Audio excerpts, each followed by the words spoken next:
दोस्तों यूपीएसआई की cut off देखकर लाखों स्टूडेंट्स इस वक्त गहरे शॉक में हैं और सच कहूं तो ये परेशानी बिल्कुल लाजमी भी है। 400 में लगभग 370 मार्क्स तक कट ऑफ का जाना मतलब सोचकर ही डर लगता है कि कंपटीशन आज किस एक्सट्रीम लेवल तक पहुंच चुका है।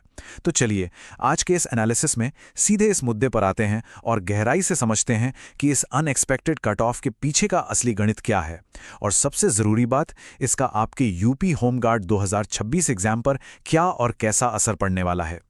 अब आप सबके मन में अभी सबसे बड़ा सवाल यही घूम रहा होगा कि आखिर कंपटीशन इस लेवल तक पहुंचा कैसे। आप लोगों की एंग्जाइटी मैं पूरी तरह समझ सकता हूं, लेकिन पैनिक करने से पहले इस रिजल्ट के पीछे छिपी मैथमेटिकल रियलिटी को समझना पड़ेगा। एक बार हम इन नंबर्स के पीछे की कहानी को डिकोड कर लेंगे तो पूरी पिक्चर अपने आप शीशे की तरह साफ हो जाएगी। 369.87, जी हाँ, ये यूपीएसआई में जनरल कैटेगरी का कट ऑफ स्कोर है, वो भी 400 में से। एक सेकंड रुकिए और इस नंबर की गंभीरता को जरा प्रोसेस कीजिए। ये कोई छोटा मोटा आंकड़ा नहीं है, ये इस बात का सबसे बड़ा और स्पष्ट सबूत है कि आज के समय में सरकारी नौकरी पाने की होड़ किस डरावने पैमाने पर चल रही है। चलिए शांत दिमाग से इस एग्जाम के गणित को डिकोड करते हैं। देखिए, एक प्रश्न 2.5 मार्क्स का था। इसका सीधा सा मतलब यह है कि जो कैंडिडेट शॉर्टलिस्ट हुए हैं ना, उन्होंने 160 में से लगभग 145 से ज्यादा प्रश्न बिल्कुल सही किए हैं। नेगेटिव मार्किंग होने के बावजूद इतनी एक्स्ट्राऑर्डिनरी एक्यूरेसी देखने को मिली है। इसका एक ही क्लियर निष्कर्ष निकलता है कि पेपर रिलेटिवली थोड़ा आसान था, लेकिन भाई कंपटीशन ओवरवेलमिंगली हाई था। इसीलिए मैं हमेशा कहता हूं, आज के सरकारी एग्जाम्स अब सिर्फ मेहनत या नॉलेज का टेस्ट नहीं रह गए हैं। किताबों को रट लेना अब काफी नहीं है। आजकल ये पूरा गेम एक्यूरेसी, स्पीड और एक बहुत ही स्मार्ट प्रिपरेशन का बन चुका है। जो इस नए गेम के रूल्स को समझ जाता है, बस वही मेरिट लिस्ट में अपनी जगह पक्की कर पाता है। तो आइए यूपीएसआई कट ऑफ के इस डेटा का थोड़ा और डीप डाइव करके एनालिसिस करते हैं ताकि चीजें बेहतर समझ में आए। इन आंकड़ों को जरा ध्यान से देखिए। जनरल कट ऑफ 369.87 है, लेकिन सबसे चौंकाने वाली बात यह है कि ओबीसी और ईडब्ल्यूएस की कट ऑफ जनरल के कितने करीब हैं, 364 पॉइंट कुछ। फीमेल कट ऑफ भी काफी हाई गई है और एससी एसटी कैटेगरीज में भी मार्क्स उम्मीद से कहीं ज्यादा गए हैं। अगर हम इसका गणित लगाएं तो ये 400 में से 92% से ज्यादा का एक्यूरेसी रेट बैठता है। लिटरली ये माइंड ब्लोइंग है। अब सवाल ये है कि इतनी हाई कट ऑफ जाती कब है। इसके पीछे 4 मेजर फैक्टर्स एक साथ काम करते हैं। पहला, पेपर का लेवल इजी से मॉडरेट होना। दूसरा, सीरियस एस्पिरेंट्स की एक बहुत बड़ी संख्या का बैठना। तीसरा, स्टूडेंट्स द्वारा हाई अटेम्प्ट्स करना। और चौथा, सबसे बड़ा कारण, उनका एक्यूरेसी रेट बहुत स्ट्रांग होना। रियलिटी तो ये है कि जब बेसिक नॉलेज लेवल सबका एक समान हो जाता है तो ये एग्जाम्स नॉलेज टेस्ट से बढ़कर सख्त एलिमिनेशन गेम्स में बदल जाते हैं। चलिए अब अपने इस एनालिसिस का फोकस थोड़ा शिफ्ट करते हैं और बात करते हैं यूपी होमगार्ड एग्जाम 2026 की।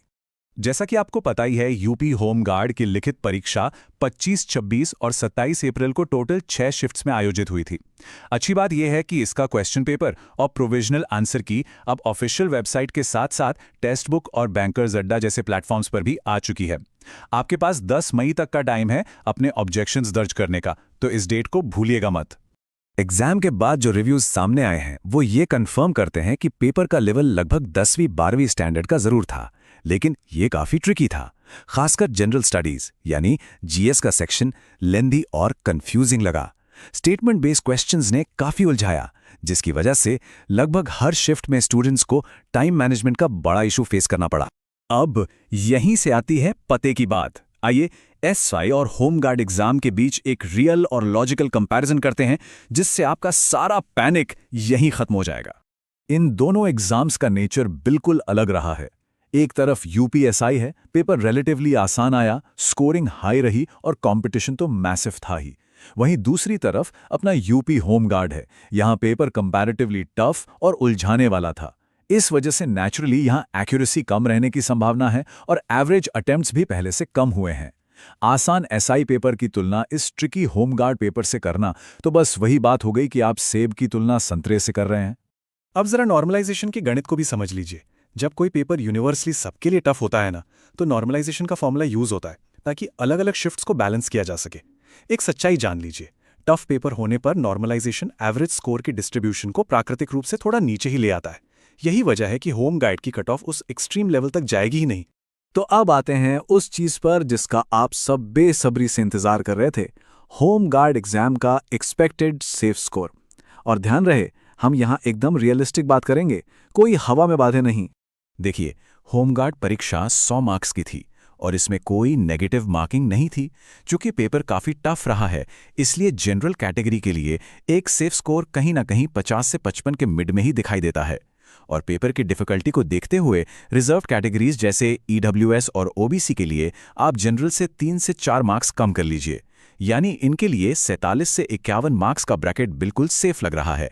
वहीं एससी और एसटी कैंडिडेट्स के लिए ये सेफ स्कोर 43 से 47 मार्क्स के बीच रहने की पूरी उम्मीद है। इस ट्रेंड के पीछे का लॉजिक बिल्कुल क्रिस्टल क्लियर है। इस भर्ती में जो 41,424 की बम्पर वैकेंसीज हैं, वो बहुत बड़ा रोल प्ले करेंगी।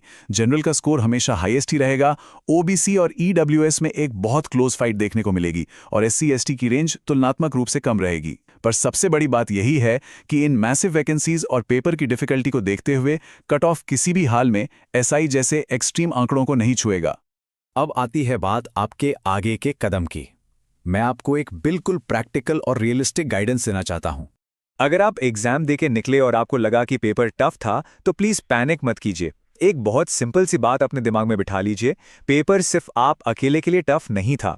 जो पूरे 19 लाख से ज्यादा बच्चे एग्जाम में बैठे थे, पेपर उन सब के लिए टफ था।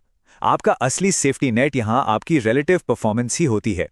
इस साइकोलॉजी को समझना बहुत जरूरी है। मॉडर्न कॉम्पिटिटिव एग्जाम्स अब महज आम नॉलेज टेस्ट नहीं रहे, ये प्रॉपर एलिमिनेशन कॉम्पिटिशन्स बन चुके हैं। आपको सब कुछ आता हो ये जरूरी नहीं है, बस आपको अपने कॉम्पिटिटर से बेहतर परफॉर्म करना है। बस यही रिलेटिव परफॉर्मेंस आखिर में मैटर करती है। तो मेरा क्लियर कट एडवाइस आप सबको यही है, आंसर की को बार बार मिलाकर रॉ मार्क्स के ऊपर ओवरथिंकिंग करना बिल्कुल बंद कर दीजिए। अगर आपका स्कोर हमारी बताई हुई उस रेंज के आसपास आ रहा है तो टाइम वेस्ट मत कीजिए और ग्राउंड पर उतर जाइए। फिजिकल टेस्ट यानी पीईटी की तैयारी तुरंत शुरू कर दीजिए। तो दोस्तों, आपको क्या लगता है होम गार्ड की कट ऑफ कितनी जा सकती है? आपके एक्चुअल अटेम्प्ट्स कितने रहे और आपकी कैटेगरी क्या है? ये कमेंट्स में मेरे साथ जरूर शेयर कीजिए। ऐसे ही बिना किसी फेक हाइप के बिल्कुल जेन्युइन और डेटा बैक्ड एग्जाम एनालिसिस के लिए हमारे इस चैनल को सब्सक्राइब जरूर कर लें। वीडियो पसंद आया हो तो लाइक और शेयर करना बिल्कुल मत भूलिएगा। मिलते हैं अगली अपडेट के साथ।